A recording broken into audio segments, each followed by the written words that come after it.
Во ова размислување што сакам да го споделам сега, браќи и сестри, ќе биде врз основа на книгата Проповедникова. Значи, кратко размислување за животот од книгата на Проповедник. Ајде да отвориме книга Проповедникова, прва глава, да прочитаме малце воведни текстови. Ќе читам од 1 до 11 стих. Зборови на проповедникот, Давидовиот син, царот во Иерусалим. Суета над суетите, вели проповедникот, суета над суетите, се е суета.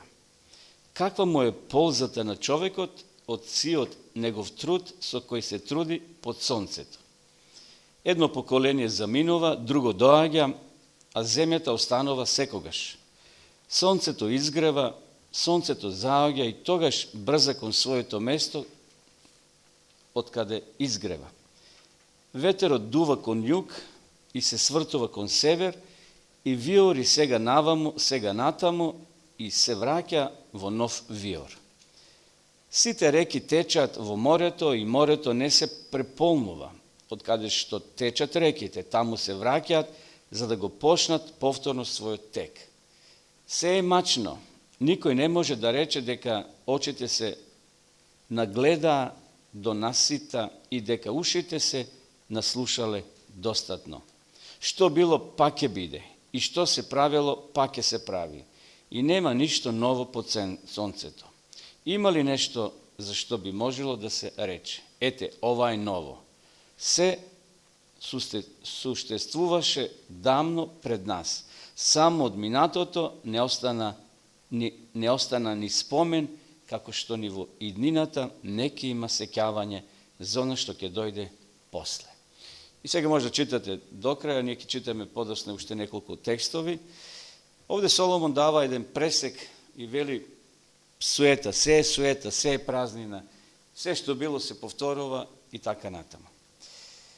Една госпоѓа по име Викторија во 1994 година учествувала на познатото телевизиско шоу Продажба на векот. Мислам дека тоа се случило во Австралија. Таа победила и добила награда на тоа телевизиско шоу $260,000 и нов автомобил Toyota. Ова млада девојка била продавачка на книги, работела значи во книжара. Ете, учествувала на ова позната телевизиска станица, тоа шоу и добила награда. Била радосна, била среќна.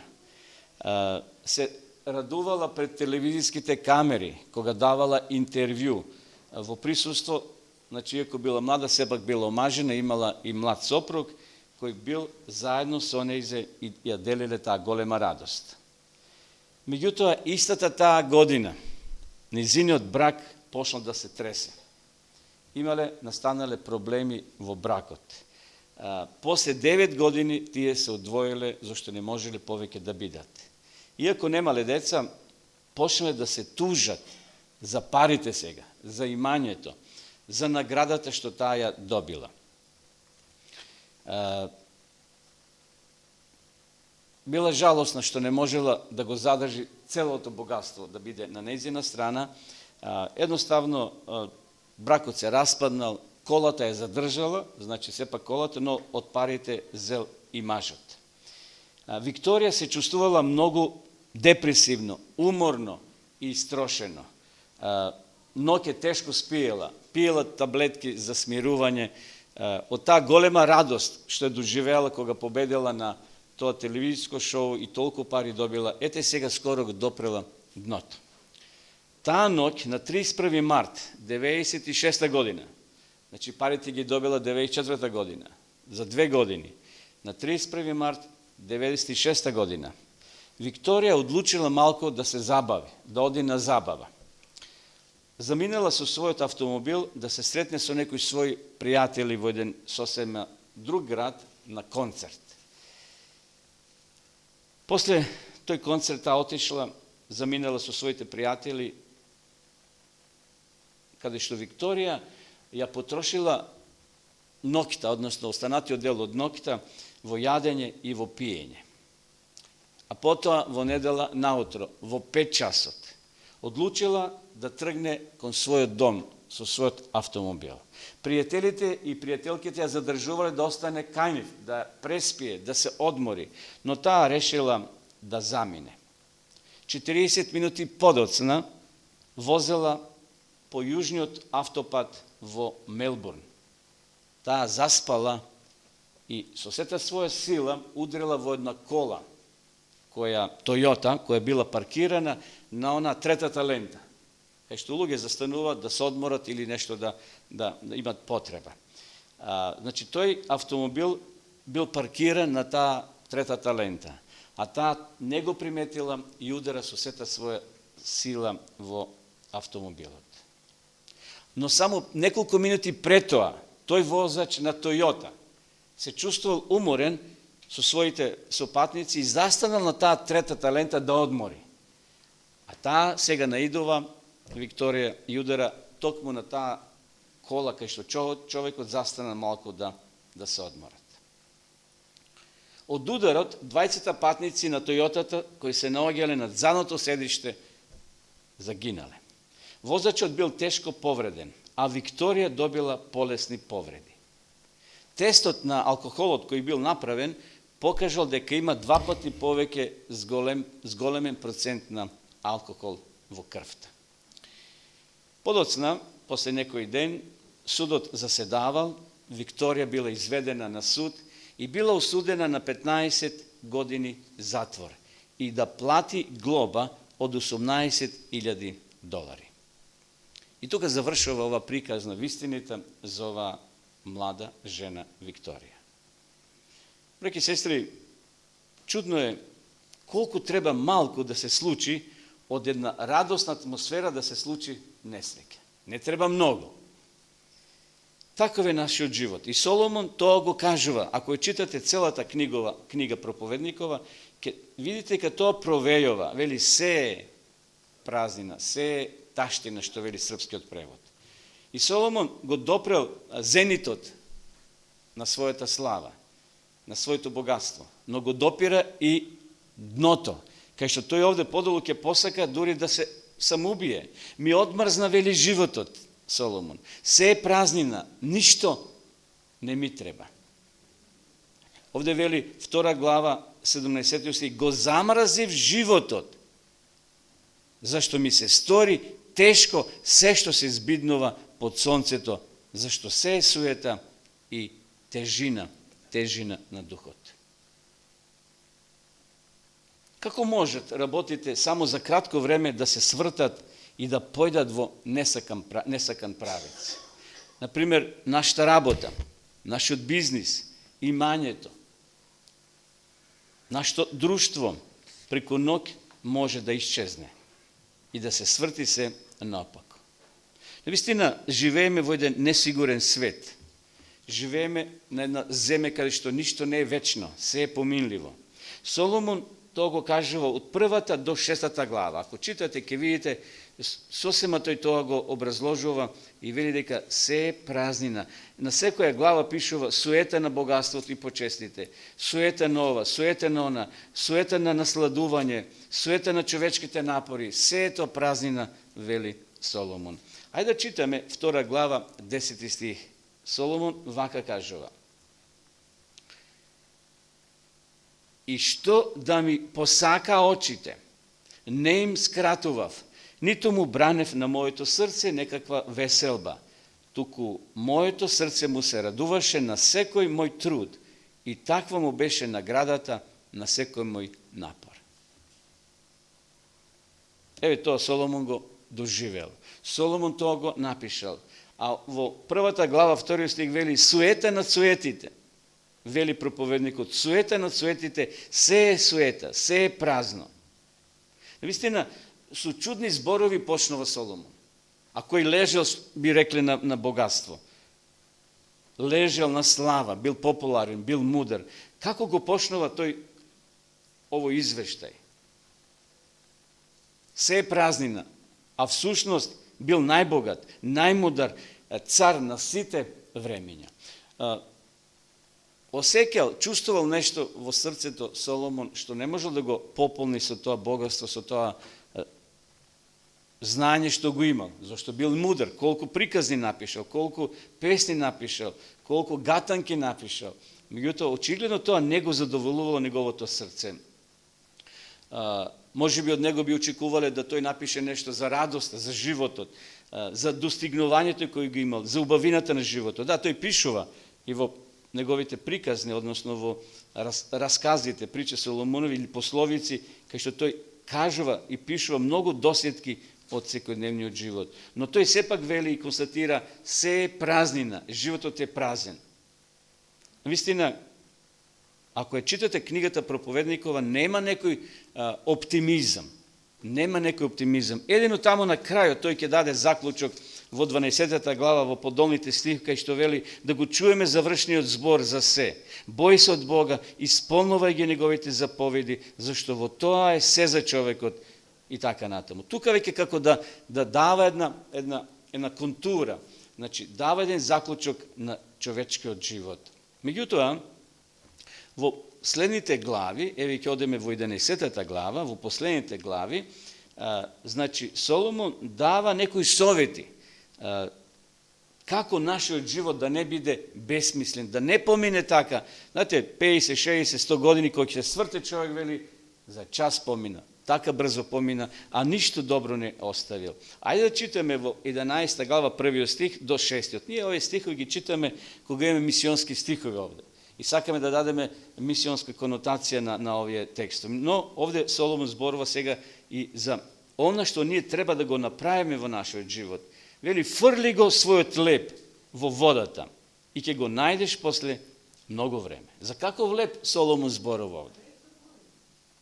Разделим на седмина или осумина, зашто не знаеш какво зло ќе ја снајде земјата. Кога облаците ќе се наполнат со дожд, ја исторуваат на земјата, ако падне дрво кон југ или кон север, sejedno, каде ќе падне, таму и ќе остане. Кој внимава на ветерот, не сее, и кој гледа на облаците, не жнее. Како што не знаеш кој е патот на ветерот и како растат коските во утробата на трудната жена, така не ги знаеш ни делата на Бога, кој создаде се. И сега 6 стих вели, наутро сего своето семе, а навечер твојата рака нека не почива, зашто не знаеш дали ќе биде подобро ова или она, или двете ќе бидат еднакво добри. Со други зборови, што сака Соломон овде да ни каже, браќи и сестри? Тој вели да го прифатиме предизвикот во нашиот живот, како авантура. Да не чекаме на околностите да се создадат, па тогаш нешто да работиме. Тоа значи да ги прифатиме сите животни предизвици кои доаѓаат во нашиот живот. И предвидени, и непредвидени. И тешки, и лесни. И затоа тој дава споредба. Ако гледаме на ветерот, ако гледаме на облаците, знаете, земјоделец ако гледа на облаците или на сонцето дека пече, тој никош нема да посее, никош нема да пожнее. Никако деца кога сме одели на нива, ајде, гледаме сонцето побрзо да зајде, да си заминеме. Меѓутоа, старите не гледат на сонцето, тие не гледат на часовник, тие имат цел пред себе. Тие не се брзат, тие работат од 5 наутро па до 5 навечер. И тие не работат на норма, зашто утре повторно пак треба да заминат, задот и така натаму. Значи, земјоделецот не гледа на време дали сега сонце или дожд. Тој има своја цел. И затоа Соломон вели, фрли го својот леп по водата. С други зборови, во контекст на неговото време, тоа би значило прати го житото со брод по морето.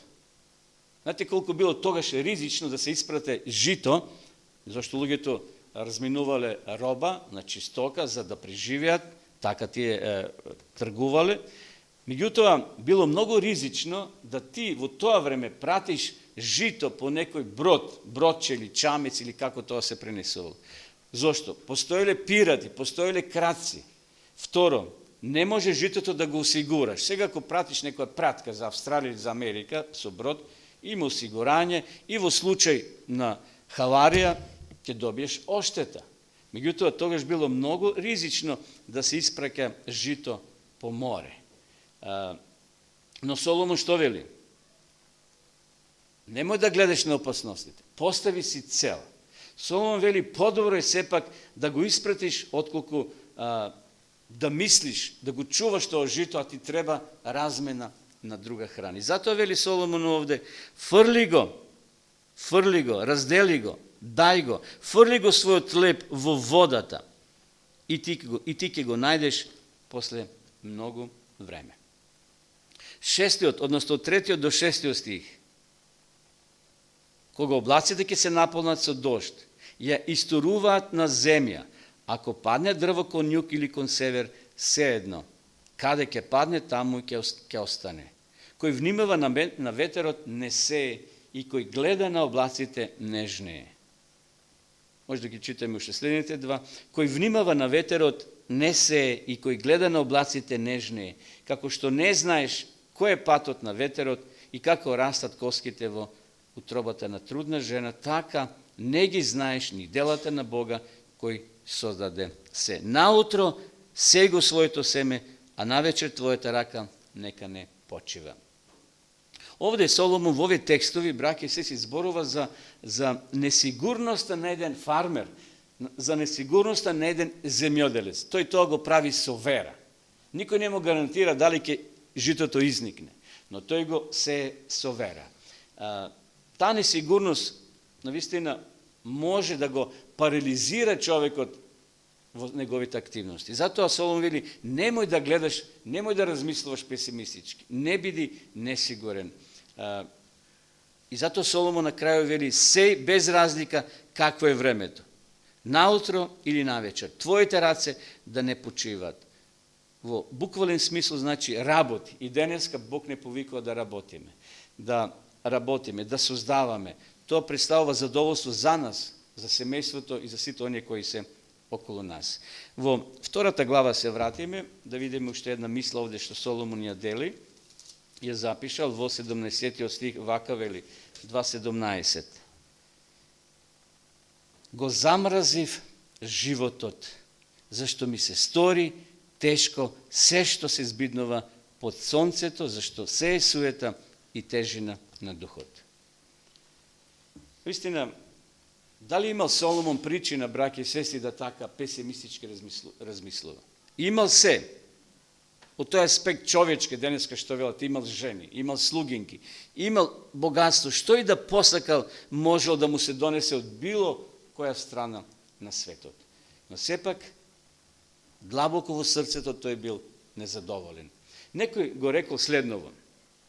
Староста не е период на живот, туку состојба во кој се наоѓа нашиот ум. Продукт на нашите мисли, сила на нашите емоции, надмок на нашата храброст над стравот, желба за авантура. Никој не е стар поради годините, туку луѓето се стари поради губење на идеи, грижа, страв и возбуда. Тоа се работи кои тоа се работи кои ја наведнуваат нашата глава и го кршат нашиот дух. Ти си млад се додека оној миг, додека имаш вера и мислиш дека можеш. Ке почнеш да старееш, кога ќе почнеш да се сомневаш во немокта која се јавува во душата. Кога размислуваш негативно, ти почнуваш со песимизам и едноставно превземаш ризик дека навистина си остара. Еве, тоа некој го кажал и тоа е запишено, значи старост не е период на животот на старење, да ние старееме физички. Мускулите лабувуваат, кожата се збрчки, така нато. Меѓутоа во духот, вели, се зависи со какви мисли се занимава твојот ум, продукт на нашите замисли, сила на нашата мок, надмок на нашата храброст и над стравот, желба за авантура. Никој не е стар поради годините, туку луѓето се стари поради губење на идеи, грижи, страв и возбуди. Вистина, кога ја читаме ова книга, која има само 12 поглавја или 12 глави од книгата на Соломон проповедникова. Имаме мноштво совети, мноштво зборови за смрт овде. Ако читате 12 глава, 6 стих вели: пред да се скине себрената врвца и се скрши златната светилка и се распарчи врчвата на изворот и се разбие тркалото над бунарот и се врати правот во земјата како што дојде од неа, а духот се врати при Бога кој го даде. Суета над суетите, вели проповедникот, се е суета, се е празнина. Може би треба почесто да читаме ова книга, за да сватиме дека сите сме поминливи, дека сите сме гости. Има една песна дека сите ние сме гости на овој свет. Како што вели во првата глава ќе читавме, само се подсетиме, ништо ново, вели Соломон, нема. Што било, пак ќе биде, и што се правило, пак ќе се прави, и нема ништо ново под сонцето.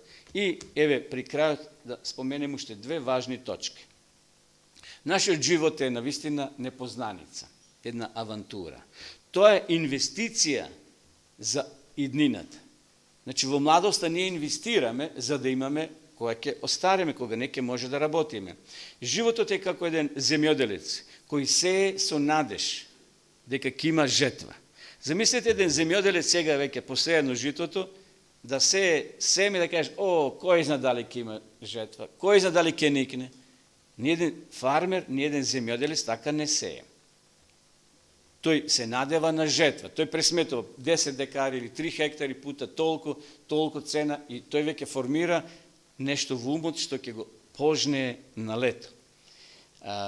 Значи, тој е свесен дека ќе има проблеми, може ќе нема дожд, може би ќе има мраз, па тоа семе да се расипе во земја. Тој планира и на тие негативни работи, но сепак не му дава тоа право да не биде оптимист дека еден ден ќе пожне благослов, односно добра жетва.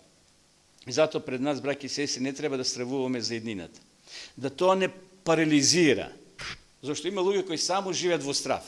Стануват во страв, легнуват во страв. И тие својот живот го поминуваат фактички под некој напон, во некој страв. А ние кои сме христијани, кои веруваме во Бога, секако такви нешта не би требало да ја притискат нашата душа. Вториот совет е во 11 глава, во 9 стих, вака вели Соломон: затоа радувај се, младецу, за време на својата младост и весели се во деновите на својата младост. Оди по патиштата на своето срце и следи ги желбите на своите очи, но знај дека Бог ќе ти суди за сето тоа. Да, треба да уживаме во животот. Соломон тоа често пати го нагласува. Но сепак на крај тој не заборава да не подсети дека има граници на нашето уживање. На почетокот ја видовме Викторија која немала граници. Добила пари, нов автомобил. Но тој истиот нов автомобил направила штета таа со тој автомобил. Убила фактички 20 луѓе. 15 години во затвор завршила. Глоба од $18,000. Зошто? Затоа што немала граници во своето однесување. Соломон вели: се ти е слободно, младецо. Уживај во младоста своја. Весели се. Но тоа не само за млади, тоа важи за сите нас. Но знај дека Бог ќе ти суди за сето тоа. Бог поставил граници, браќи и сестри. И затоа да го следиме Бога во неговата љубов. Тие граници се за наше добро. Бог е рекол на Ева: немој да јадете од тој плод, и на Адам. Но дошол сатанат и вели: чекај, ево, нешто Бог крие од вас. Знаете, кога ние нешто криеме од децата, бомбоните гори ќе качете на ормарот, но тоа дете ќе се качи на столче и таму ќе ги земе. Зошто? Ние ги криеме да не се расипи забите, да не е многу добро благо, не дека мразиме детето. Така и Бог сокрил нешто од Ева, но гјал вели: чекај. Ево, Бог нешто крие. Ајде ние тоа да го откриеме. Касни од плодот и ќе се отворат очите. Да, ево, и се отворили очите. Но не за добро, туку да го виде злато. Затоа нека Господ ни помогне, браќи и сестри, да тие грижи кои ги има, не може ни да ги стисниме. Тие се дел од нашиот живот, но не да бидат такви приближени до нашите очи да не ги видим и добрите работи. Знаете, кога прстот го ставам тука пред око, ништо не може да видам. Ако е таму далечен, воопшто не го приметувам. И затоа Соломон вели следно во 12 глава 13 стих, да го чуеме завршниот збор. Бој се од Бога, исполнува ги неговите заповеди, зашто во тоа е се за човекот. Да, Соломон на крајот ни дава порак. Бог, браќа и сестри, ќе не држи одговорни за животот кој ние денеска го живееме. Да, треба да уживаме во животот, но тој живот треба да биде избалансиран. Да не одиме ниту во една крајност, ниту во друга крајност. Не смеме да забораваме дека нашиот живот има крај и дека овде сме ние гости. Ние сме гости, верувам дека сите сме за тоа свесни, но ние сме одговорни за дарот на животот што Бог ни го дал. И сосема на крај, 1 Петрова, го знаете тој текст, 5 глава, 8 стих, кај што Павле, пишувајќи им на верниците во свое време, а денеска и нам, не советува дека ние пред себе имаме еден лав, кој рика како лав, сатаната, вели 5 глава 8 стих. Бидете трезвени и бдеите. Вашиот противник, ѓаволот, обиколува како лав, што рика, барајќи некого да го проголта. Секако ние буквално нема да бидеме проголтани, но ако нашиот дух го проголта, тој непријател, ние ќе бидеме стално во депресија, стално разочарани, стално песимисти, ќе немаме никаква надеж. И многу луѓе посегнуваат по својот живот затоа што немат излез. Ѓаволот пушта една темна трака и кога е темно, луѓето немат излез. Господ ни дава денеска совет да се радуваме на нашиот живот и да го живееме онака како што Бог сака. Амин.